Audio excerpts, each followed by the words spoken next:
Ron DeSantis. Ron DeSantis. Meatball Ron. Oh my God, Ron. So the Disney fight is not going terribly well.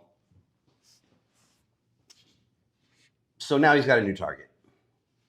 His new target is the old target for all of his buddies. So Bud Light. He thinks he can legally go after them for their initial partnership with Dylan Mulvaney on the basis of there's a Florida retirement plan that has some stock with Anheuser-Busch.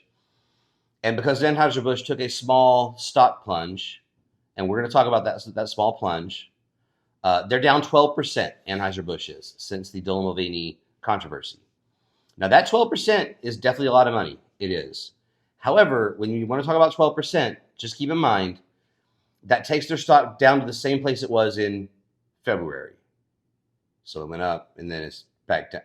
It's not that big a deal. Furthermore, the pension plan that he's talking about, the Florida pension plan that he references, only 0.028% of their stock is actually Anheuser-Busch. So it had no actual effect on this retirement plan.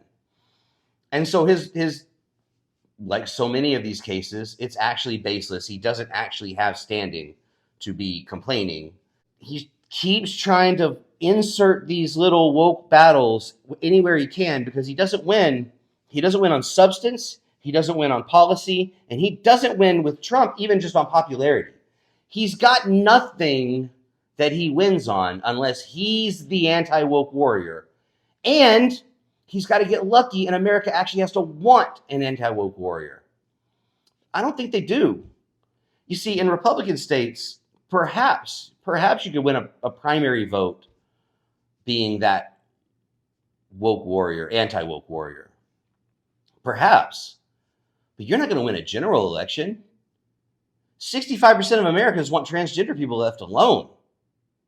75% want gay marriage left alone. Americans aren't anti-woke. Most Americans understand that CRT isn't a thing that's taught in public schools and that slavery was real and it wasn't great. You know, in Florida right now, if you discuss the Ocoee massacre from 1920, if you discuss that in schools, you have to also state, well, you know, black people were pretty violent too.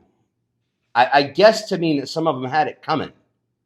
But what really happened with the Ocoee massacre is really disgusting. 2 black men went to go vote, which was legal. They had the right to vote.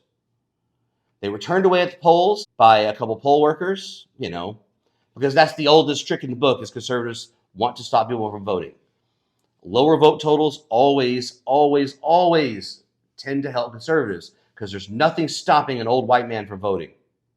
And there's everything in the world to stop anyone else. So in response to these 2 folks trying to vote, the KKK organized, went down to the black neighborhood in this township, and they killed at least 50 black residents.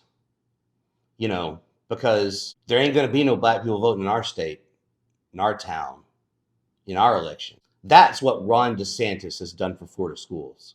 He's moved the goalposts so far that you can't even call a massacre what it really is. You have to say, well, there's 2 sides. There aren't 2 sides. 50 at least were slaughtered because a couple of people tried to legally vote.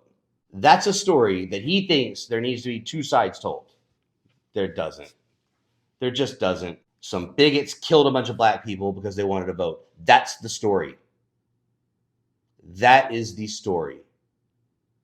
And the story now is one bigot continues to fight all these bigoted wars. He calls it anti-woke, but all he's really doing is pro-bigotry. And until we wake up and recognize it, we're in trouble.